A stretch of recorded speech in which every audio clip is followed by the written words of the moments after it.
الحمد للہ رب العالمین والصلاة والسلام علی سید الانبیاء والمرسلین اما بعد فقال اللہ عز وجل فی القرآن الحکیم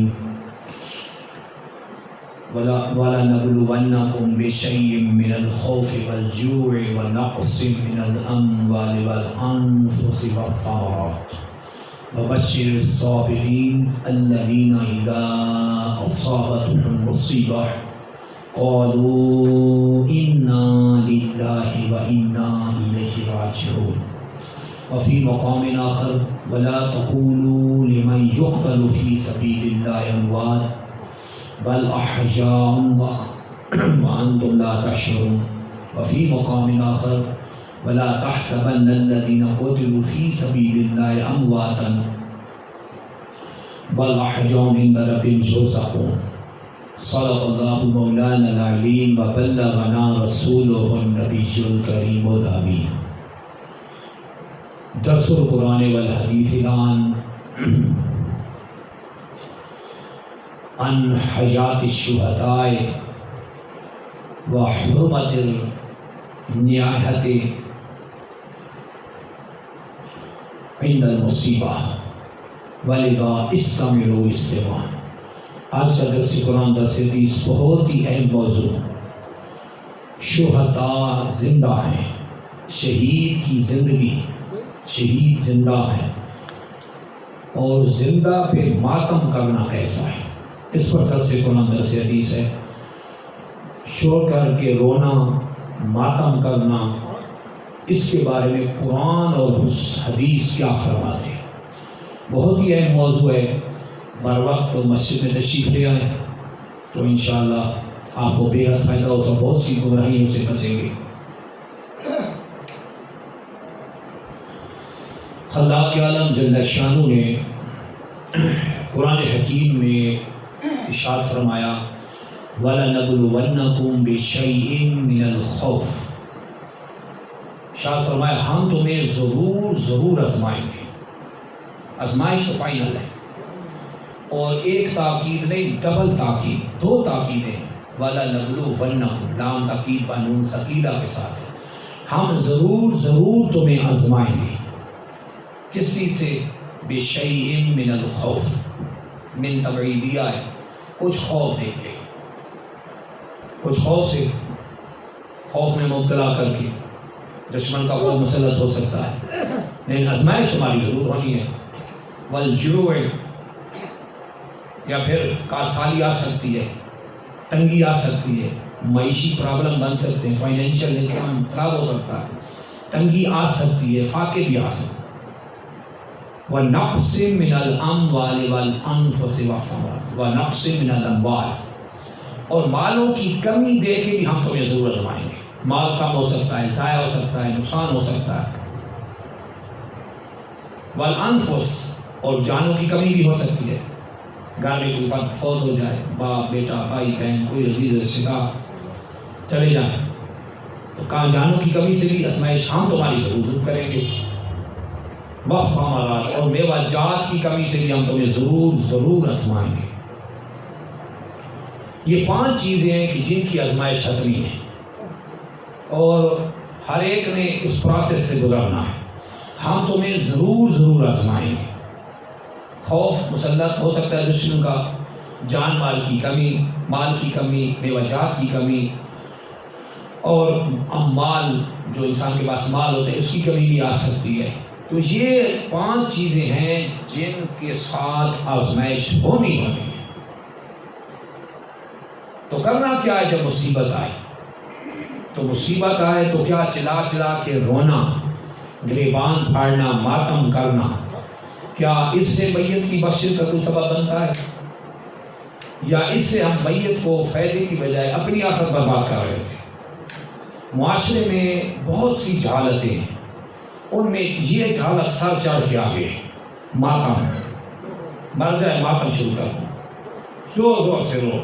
میت کو کوئی فائدہ نہیں، اپنی آخرت برباد ہے. بلکہ دنیا آخر میں قرآن و حدیث کے مطابق ایسے بندے پہ لعنت کی گئی. تو اب اندازہ لگائیں کہ ہمارے معاشرے میں کیا ہو رہا ہے، اللہ نے کیا حکم دیا، ہم کدھر جا رہے ہیں۔ خلاق عالم جل شان و والو نے ان تمام مصیبتوں کے آ جانے کے بعد ہمیں کس چیز کا حکم دیا؟ یہ 5 آزمائشیں تو ضرور ہونی ہیں، ان آزمائشوں پہ کیا کرنا ہے؟ اللہ نے فرمایا وَبَشِّرِ الصَّابِرِينَ، اے حبیب خوشخبری سنا دو صبر کرنے والوں کو، الَّذِينَ إِذَا أَصَابَتْهُمْ مُصِیبَةٌ، کہ جب بھی ان پہ کوئی مصیبت آتی ہے، قالوا، یہ کہتے ہیں، کیا کہتے ہیں؟ مسلمان کی شان یہ ہے، اِنَّا لِلَّهِ، ہم اللہ کا مال ہے، وَإِنَّا إِلَيْهِ رَاجِعُونَ، اور ہم نے اسی کی طرف لوٹ کے جانا ہے۔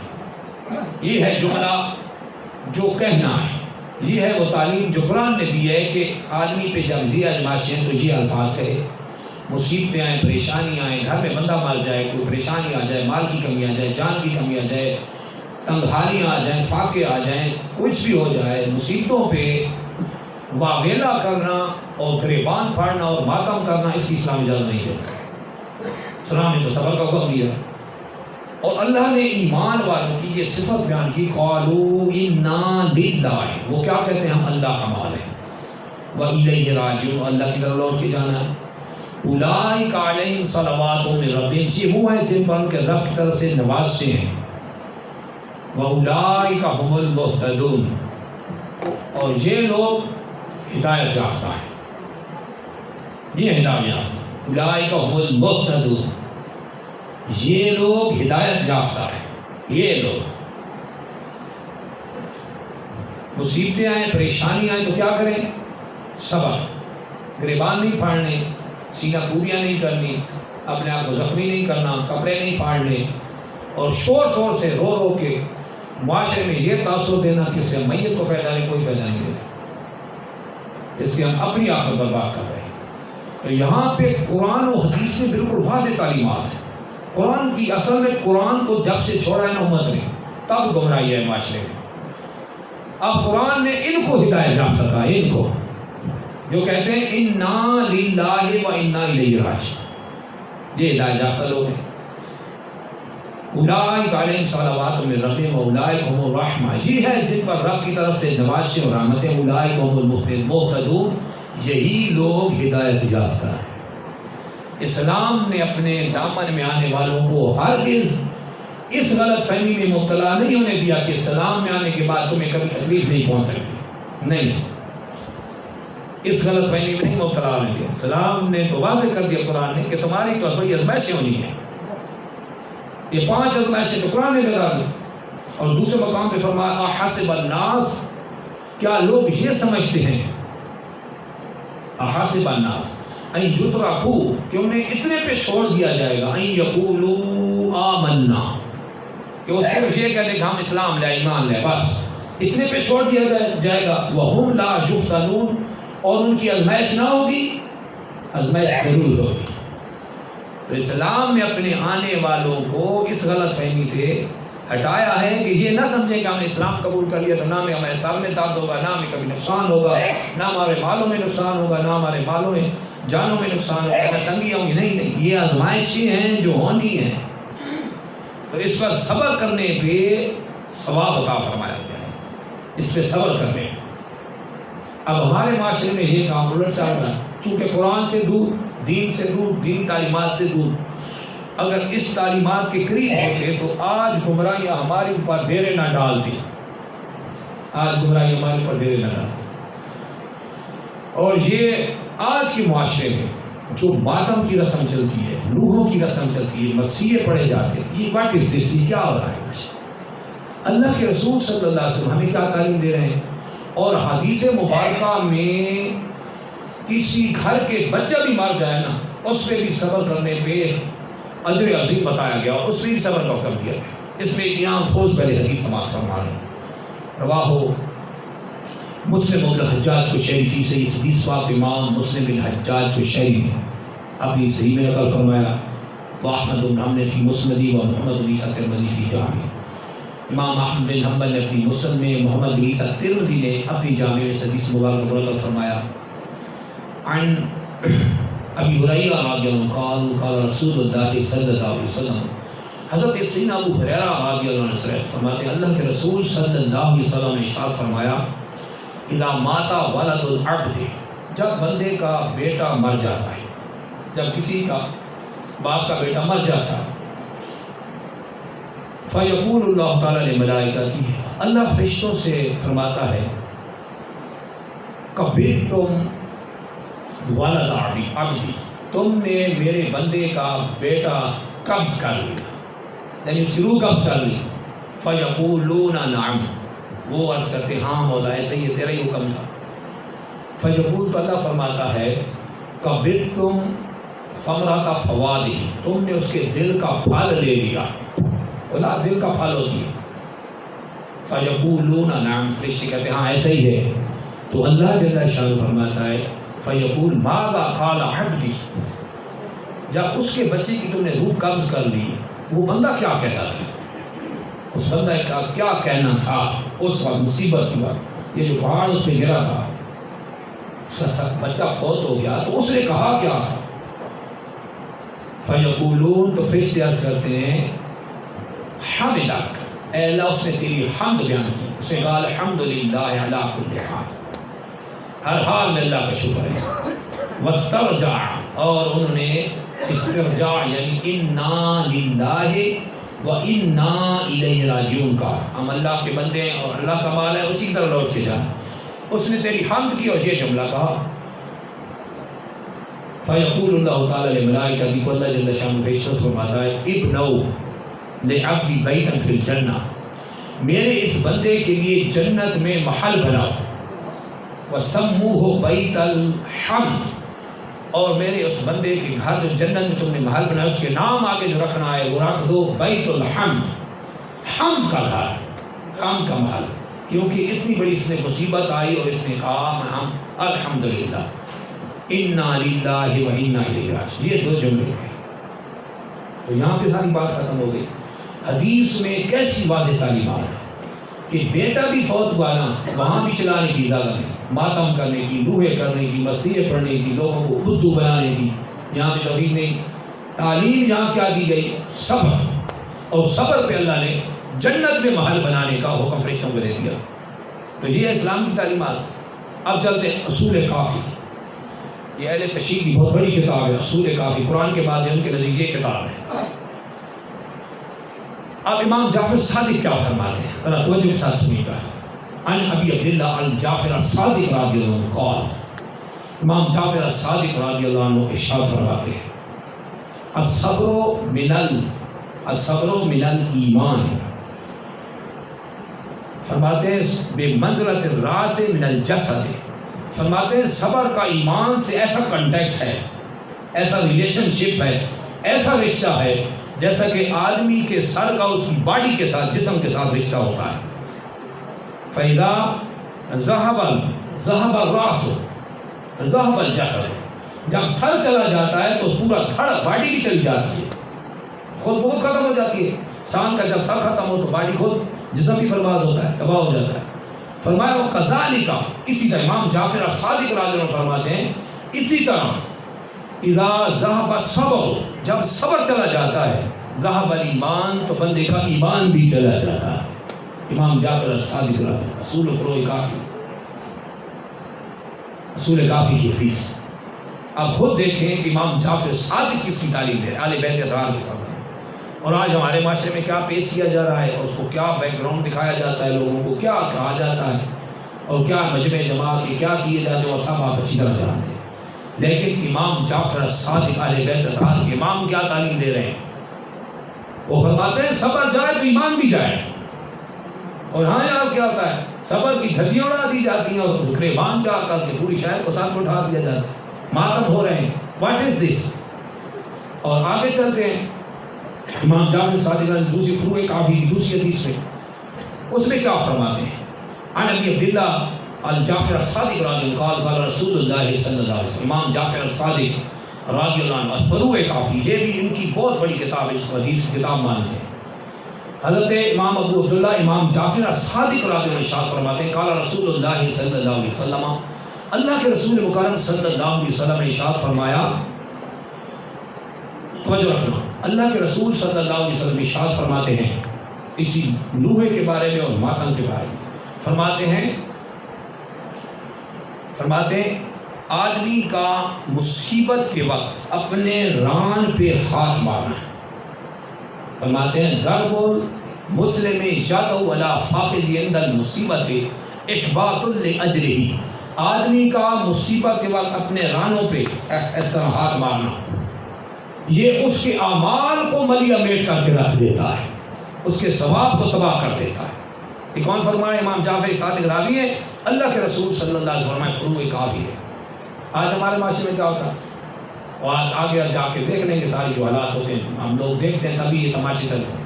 نہ جایا کریں سب، بچ کے رہیں، دور رہیں، اپنا ایمان بچائیں۔ یہ ہے وہ تعلیمات جو قرآن و سنت کی ریئل اصلی تعلیمات ہے، اور اس کے چھوڑنے کی وجہ سے آج معاشرے میں گمراہیاں سر پہ بیٹھی ہیں، اور نعوذ باللہ ایسے ناجائز و حرام کام لوگ عبادت کر کے سمجھ کر رہتے ہیں جو میرا کفر ہے، یہ بھی واضح ہو گیا۔ اب آگے دیکھتے ہیں حدیث مبارکہ میں اور تاریخ کا پس منظر دیکھتے ہیں کہ تاریخ پیچھے کیا ہے، ہسٹری جس کو کہتے ہیں۔ تاریخ کے دو واقعات میں آپ کی خدمت میں عرض کر دیتا ہوں تاکہ جو ہمیں الحمدللہ قرآن و حدیث کافی ہے، اور الحمدللہ اس پر دلائل کے انبار ہے اللہ کی فضل و کرم سے۔ یہ تاریخی ریفرنس اس لیے ہم دے رہے ہیں تاکہ کوئی یہ نہ کہے کہ جی تاریخ میں تو یہ لکھا تھا، وہ تو یہ لکھا تھا۔ اب سننے ذرا، تاریخ کے دو اہم ترین واقعات یہ اس لیے بیان کر رہے ہیں کہ تاریخ میں زمانہ جاہلیت اور کفر میں یہ ماتم کی رسم وہاں پنپتی تھی اور وہاں چلتی تھی، اور اسلام نے اس کو حرام کر دیا، سرے سے اس کی جڑ کاٹ دی۔ اب اس میں پہلے ایک واقعہ سماعت کر لیں، تاریخ کا بہت اہم ترین واقعہ۔ عرب میں ایک مشہور شاعرہ، عربی شاعر، بہت بڑی شاعرہ تھی، خنسا نامی شاعرہ تھی۔ اس کا ایک دلیر بھائی تھا جو جنگ میں قتل ہو گیا، مارا گیا۔ وہ اپنے بھائی سے بہت محبت کرتی تھی۔ اس نے اپنے بھائی کی محبت میں ایسا قصیدہ منظوم کیا، یعنی ایسے شعر لکھے کہ جس کو پڑھ کے خود بھی روتی تھی اور مجمع کو بھی رلاتی تھی۔ توجہ رکھ کے سنتے جانا، خود بھی روتی تھی، مجمع کو بھی رلاتی تھی، اور اپنے بھائی کے غم میں اتنی روئی کہ نابینا ہو گئی، آنکھوں کا نور ہی چلا گیا۔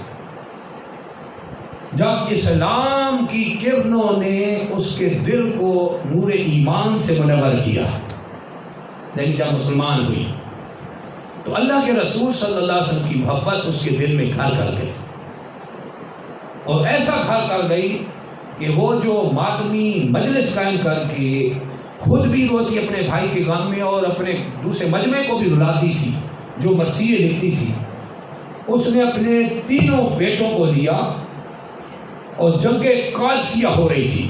جنگ قادسیہ میں مسلمان کے لشکر کے امیر کے پاس جا کر ان کا حوالہ کیا اور کہا کہ یہ میرے تینوں بیٹے اسلام کے لیے تن من دھن کی بازی لگائیں گے، اسلام کے لیے حاضر ہیں، اور بیٹوں سے قسم لی۔ توجہ رکھنا، اسی خنسا میں جو اپنے بھائی کی وفات پہ ماتم کرتی اور کرواتی تھی، اسی نے اپنے بیٹوں سے قسم لی، تینوں جو اس کی زندگی کا بظاہر آخری سہارا تھی، تینوں کو لے گئے اور کہا کہ اے میرے بیٹو، مجاہد فی سبیل اللہ بن کے بہترین جہاد کرنا، اور کسی دشمن کی ضرب یعنی مار کا سارا اثر تمہارے سب کے سینے پہ پڑے، کمر پہ نہ پڑے، ورنہ میں تمہیں معاف نہیں کروں گی، تم سے راضی نہیں ہو، قیامت کے تم سے پوچھوں گی، بات پوچھ کروں گی۔ یعنی دشمن کے دربار جتنے فائر اس ٹائم میں جو تلواریں ہوتی تھیں اور لگتے تھے نشانات نیزے، وہ تمہارے سینے پہ سامنے کھڑے ہو کے تم نے اس کا جہاد کرنا ہے، بزدلوں کی طرح کمر پہ نہیں دینا کچھ۔ ادھر ایرانیوں نے بھی جنگ قادسیہ میں اپنی ساری فوجی طاقت جھونک دی تھی، یعنی بڑی سخت جنگ ہوئی، 3 دن جنگ لگی رہی۔ 3 دن جنگ کے بعد مسلمانوں کو اللہ نے فتح دی، اور دونوں طرف لاشوں کے ڈھیر پڑے ہوئے تھے۔ تو اسی جنگ قادسیہ میں خنسا کے وہ تینوں بھائی، خنسا رضی اللہ عنہ اسلام لے رہے تھے، تینوں بھائی بھی وہاں شہید پائے گئے۔ اس کو اطلاع دی گئی کہ تیرے تینوں بھائی شہید ہو گئے ہیں، تیرے تینوں بھائی شہید ہو گئے ہیں، تینوں بیٹے تیرے شہید ہو گئے ہیں، آ کے ان کی خبر لے۔ وہ عصا کے سہارے پہ آئی میدان کارزار میں، تو اس نے کہا کہ میرے بیٹوں کی نعشوں کو الٹا کرو، اس کی فرمائش الٹا کر دیا گیا۔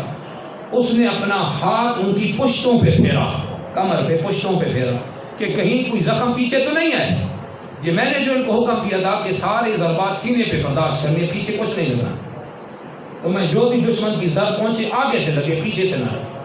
پیچھے واقعی ان پہ کسی پہ کوئی ضرب کا نشان نہیں تھا، کوئی زخم نہیں تھا۔ تو وہ صبر کے ساتھ واپس آئی، اور اس نے پتہ کیا کہا، یہ وہ تھی جس نے زمانہ کفر اور جاہلیت میں اپنے بھائی کے غم میں اپنے آپ کو انداکا کیا تھا، خود بھی ماتم کرتی اور لوگوں کو بھی ماتم کرواتی اور رلاتی، بس یہ لکھ دیے تھے اس نے، بڑے سخت قسم کے الفاظ جملے لکھے ایسے تھے کہ لوگ خود بھی روتے اور وہ بھی رلاتے، یہ حال ہوتا ہے۔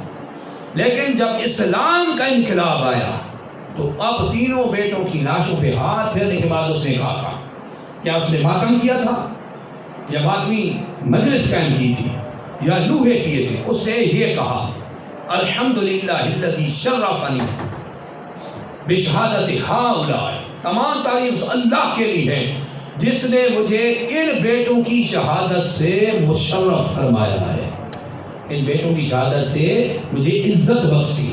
یہ ہے اسلام کا انقلاب۔ اب دیکھیں زمانہ کفر اور زمانہ جاہلیت کی یہ رسم بد ماتم ہے، اور آج ہمارے معاشرے میں کیا ہو رہا ہے آپ خود دیکھیں۔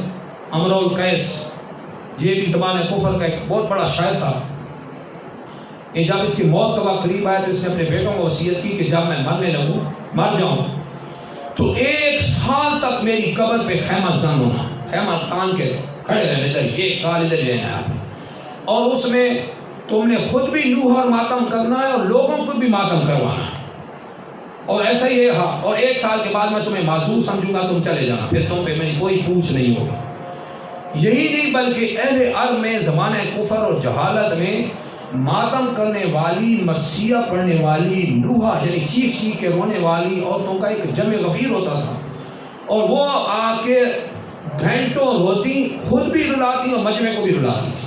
تو اسلام نے آ کے اس گندی رسم کو جڑ سے کاٹ دیا۔ یہ اس لیے ہم نے کنٹینٹ موضوع رکھا کہ آج ہمارے معاشرے میں جو گمراہی پھیل رہی ہے، کیوں پھیل رہی ہے؟ نذرانے لے کے لوگ بیٹھے ہیں، قوم کی کوئی لیڈ نہیں ہے، نہ کسی کو ہدایت ہے کہ ہاں جی یہ کدھر جا رہے ہو تم، میری بیعت کی ہوئی کدھر جا رہے ہو، کہاں بیٹھتے ہو، کس مجلس میں بیٹھتے ہو؟ وہ بیٹھے اپنی دنیا میں بے غم، اور آگے قوم کس گمراہی میں گر رہی اس کو پرواہ نہیں ہے۔ اس لیے علماء ہی انبیاء کے وارث ہیں۔ سرکار صلی اللہ علیہ وسلم قال علماء ورثۃ الانبیاء، علماء انبیاء کے وارث ہیں۔ پہلے جتنے بھی اولیاء اللہ کو علماء ربانیین تھے، وہ خود بھی گناہ اور نیکی کا حکم دیتے تھے، اپنے مریدین کو بھی اپنے جیسا کرتے تھے۔ لیکن آج جب یونٹی چل رہی ہے، لوگ گمراہی میں دھڑا دھڑتے ہیں، پرواہ نہیں ہے۔ کیوں بھائی کدھر جا رہے ہیں؟ پیروں سے جوتے اتار رہی ہے، محرم آ گیا ہے، توجہ رکھنا بڑی اہم باتیں ہیں۔ پاؤں سے جوتے اتار رہے ہیں، مجھے ساری میں نے معلومات لے رکھی، پاؤں سے جوتے اتار رہے ہیں، کیوں بھائی محرم آ گیا، کیوں منت مانی ہے؟ بھائی محرم میں نعوذ باللہ جوتے اتارنے کی منت، یہ بدعت کہاں سے آ گئی؟ منت صرف اللہ کے نام کی، ہم اس پر کئی بار بیان کر چکے ہیں، تفصیل زیادہ اس کی ضرورت نہیں بیان کرنے کی، لیکن جوتے اتارے گئے، اتروا دیے گئے، اتارے گئے، جوتے اتارو، ادھر ادھر منت مانو، اللہ بیٹا دے گا، تمہارا کاروبار کھل جائے، ایسا بدو بنایا جاتا ہے لوگوں کو۔ اس صرف کیوں؟ علماء سے دوری، علماء حق، علماء اہل سنت سے دوری کا نتیجہ ہے۔ پھر وہی حال ہوتا ہے جو آگے آپ دیکھ رہے ہیں معاشرے میں۔ پھر اوپر سے اور بڑی خرافات، ابھی میں انشاءاللہ اس کو اینڈ پہ بیان کروں گا، قربانی کا گوشت، اور جی محرم سے پہلے ختم کرو، آپ نے مجھے یاد رہا ہے، میں اس کو اینڈ پہ بیان کروں تاکہ سارے لوگ سن لیں، ابھی مجمع کام ہے، پھر لوگوں کو فائدہ نہیں ہو۔ ہم موضوع کو لے کے چلے تھے کہ شہداء زندہ ہیں، شہید زندہ ہے، اور جب شہداء زندہ ہیں تو یہ اوپر ماتم کس کا ہو رہا ہے؟ خلاق عالم جل شانہ نے قرآن میں واضح تعلیمات دی، حدیث میں سرکار صلی اللہ علیہ وسلم نے بالکل اوپنلی واضح تعلیمات دی، لیکن آج ہمارے معاشرے میں کیا ہو رہا ہے یہ دیکھیں۔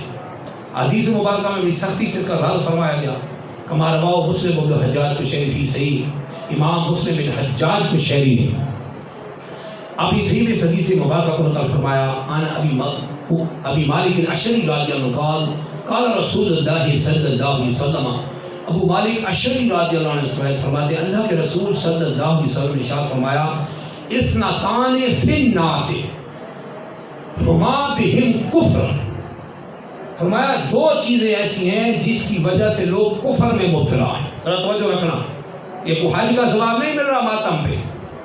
اثنتان فی الناس ہما بہم کفر، دو چیزیں ایسی ہیں جس کی وجہ سے لوگ کفر میں مبتلا ہیں. سرکار صلی اللہ علیہ وسلم کو بیان الاول فرمایا، پہلی چیز سرکار صلی اللہ علیہ وسلم اب تانو فی النسب، نسب پر تان زنی کرنا، نسب میں تانا زنی کرنا. والنیاحت علی المیت، اور میت پہ چیخ چیخ کے رونا، ماتم کرنا. فرمایا اس کی وجہ سے لوگ کفر میں مبتلا ہیں. آج کیا ہو رہا ہے معاشرے میں؟ نسب میں تانا زنی عام ہوتی ہے، پھر نسب میں جب تانا زنی ہوتی ہے تو نعوذ باللہ یہ تو یا تو بہتان ہوتا ہے، یا بے گناہ پہ بہت بڑا بہتان لگا کے اس کے نسب کو خارج کر دیا جاتا ہے، یا پھر اللہ کی مشیت اس کی رضا کے خلاف اپنا کمنٹس لینے کی کوشش کی جاتی ہے. اللہ کی رضا پہ راضی نہ رہنا، یہ ہمیشہ یاد ہے. اللہ پہ اعتراض کرنا، اللہ کی ذات پہ اعتراض کفر ہے، اعتراض بنتا ہے. اس کو کس خاندان کا بنایا؟ اللہ کی مرضی نے اس کو بنایا. پھر میت پہ نوحے کرنا، ماتم کرنا، شور شور سے رونا، یہ بھی زمانہ کفر کی رسم ہے. اور سرکار صلی اللہ علیہ وسلم فرماتا ہے ہم ہما بہم کفر، ان دو خرابیوں کی وجہ سے لوگ کفر میں مبتلا ہیں. کفر کافر ہو جاتے ہیں. کیوں؟ تو پھر اللہ کی توحید کا انکار ہوتا ہے، اس کے احکامات کا انکار ہوتا ہے، پھر انسان بڑھتے بڑھتے کفریات منہ سے نکالتا ہے، کفر میں جا پڑتا ہے. آج معاشرے میں کیا ہو رہا ہے؟ یہ ساری جہالتیں پھیل گئی اور معاشرہ تباہی کی طرف بھاگے جا رہا ہے. نہ کوئی پتہ نہ کوئی عطا. امام حسین رضی اللہ عنہ سے یہ کوئی محبت نہیں ہے کہ ہم اپنے گریبان پھاڑنے شروع کر دیں، یا کالے کپڑے پہننے شروع کر دیں، اپنے آپ کو جلانا شروع کر دیں، یا ان دنوں میں اپنے آپ کے سینے زخمی کریں، اپنے آپ کو ماریں اور ہو کریں اور پورا مجمع ہو کرتا رہے، رو رہے ہیں. کیا ہو رہا ہے؟ واٹ از دس؟ مجھے ایک اہل بیت اطہار کا فرد دکھائیں جس نے کسی کی وفات پہ رویا ہو. کوئی حضرت علی سے لے کے نیچے امام باقر، امام جعفر صادق، 12 ائمہ اہل بیت اطہار، موسیٰ کاظم سمیت کوئی دکھا لیں کہ کسی نے میت پہ ماتم کیا ہو. انہوں نے تو اسے منع کیا بڑی سختی سے. لیکن آج معاشرے میں الٹا کام چل رہا ہے. کہانیاں سنا کر، جھوٹی کہانیاں گھڑ گھڑ کے، ادھر سے اٹھا کے ادھر سے اٹھا کے من گڑا. ایک اور چیز آپ کو بتا دیں، یوسف علیہ السلام کے والد یعقوب علیہ السلام، وہ واقعہ قرآن میں ڈیٹیل سے بیان ہے. وہ ہجرت، وہ فراق، وہ جدائی اپنی جگہ حق ہے، بے شک قرآن میں اللہ نے فرمایا. وہ پورا قرآن آپ ترجمہ تفسیر صحیح کر کے پڑھ لینا، وہ ایک واقعہ بھی آپ کو واضح ہو جائے گا. اس میں کہاں یعقوب علیہ السلام نے یوسف علیہ السلام کی جدائی پہ اپنے رانوں پہ سے ہاتھ ہمارے قرآن سے مجھے ثابت کر کے دکھائیں. میں چیلنج کرتا ہوں. لیکن وہ میڈیا، سوشل میڈیا پہ کہنے والے کہہ رہے ہیں اور یعقوب علیہ السلام نے یوسف علیہ السلام کی جدائی میں بھی تو اپنے رانوں پہ ہاتھ مارا تھا. ایسے واہ بھائی واہ، ایک قرآن پہ بہتان ہے نا، ایسا بدھو بنایا جاتا ہے. بھائی قرآن میں ہے، کدھر ہے قرآن میں؟ دکھائیں. پھر یہ الفاظ دکھائیں، رانوں پہ ہاتھ مارنے کے الفاظ دکھائیں. رانوں پہ ضرب الجد علی فخذ، یہ الفاظ دکھائیں قرآن میں. کہیں نہیں ہے. یہ اپنی طرف سے مان گھڑ ٹھوک دیے، اٹھا کے حضرت یعقوب علیہ السلام کے ذمہ نعوذ باللہ لگا دیے اور انہوں نے واہ ویلا کیا. ہرگز ایسا نہیں. غم میں رونا اور ہے، ہر فرق ڈفرینس ہے. مثال کسی کا بچہ فوت ہو جاتا ہے، غم میں روتا ہے انسان. اللہ نے اس کے جواز جائز رکھا ہے، قرآن و حدیث میں اس کو جواز، یعنی آہستہ آواز سے، شور سے نہیں، آنکھوں سے آنسو آئیں، یہ بالکل جائز ہے. یہ تو سرکار کے عمل سے بھی ثابت ہے، یہ اس کی جواز ہے. اور آنکھوں سے آنسو آنا، دل میں غم ہونا، یہ بالکل ٹھیک ہے. لیکن گریبان پھاڑنا، ماتم کرنا، شور کرنا، زخمی کرنا، واویلا کرنا، محافل قائم کرنا، یہ کیا ہو رہا ہے معاشرے؟ یہ تو وہ ہے جس کو اللہ رسول نے حرام کیا. اور قرآن نے مطلقاً صبر کا حکم دیا. اللہ جل شان قرآن مجید میں ارشاد فرماتا ہے یا ایھا الذین آمنوا اصبروا وصابروا، اے ایمان والو صبر کرو مصیبت کے وقت، اور مصیبت کے وقت صبر کرنے میں دشمنوں سے آگے بڑھ جاؤ. باب مفعلہ پہ صابر، صابر صابر مصابرہ، آپس میں اس کا مقابلہ ہوتا ہے، اس کی صفت ہے صبر کرنا. یعنی دشمن کے مقابلے میں تم صبر کرنے میں آگے نکل جاؤ. تمہارا صبر دشمن سے آگے ہونا چاہیے، پیچھے نہیں ہونا چاہیے. اور دوسری آیت میں اللہ جل شان فرماتا ہے یا ایھا الذین آمنوا استعینوا بالصبر والصلاۃ، اے ایمان والو مصیبت کے وقت صبر کے ساتھ مدد حاصل کرو، نماز کے ساتھ مدد حاصل کرو۔ تو یہاں بھی اللہ نے صبر کا حکم دیا، بے صبری کا حکم نہیں دیا، اور کسی قسم کا خلاف شرع کام کرنے کا حکم نہیں دیا۔ اس سے معلوم ہوا کہ بے صبری کرنا حرام قطعی ہے، اور بے صبری کا حرام قطعی کا انکار جو ہوتا ہے وہ کفر ہوتا ہے۔ آج ہمارے معاشرے میں کیا ہو رہا ہے، ساری خرابیاں تباہیاں ہو رہی ہیں۔ اور دوسری حدیث میں سرکار صلی اللہ علیہ وسلم نے ایک اور سخت وعید فرمائی، توجہ کے ساتھ سنیے گا۔ رواہ احمد بن حنبل فی مسند، اس حدیث واقع امام احمد بن حنبل نے اپنی مسند میں نقل کیا۔ واحمد بن حسین البیہقی فی سنن الکبری، امام احمد بن حسین البیہقی نے سنن الکبری میں نقل کیا۔ والحاکم فی المستدرک، امام حاکم نے، سارے بہت بڑے محدثین گزرے ہیں، یہ کوئی ایسا عام امام نہیں ہے، دنیا اسلام کے بہت بڑے محدثین ہیں۔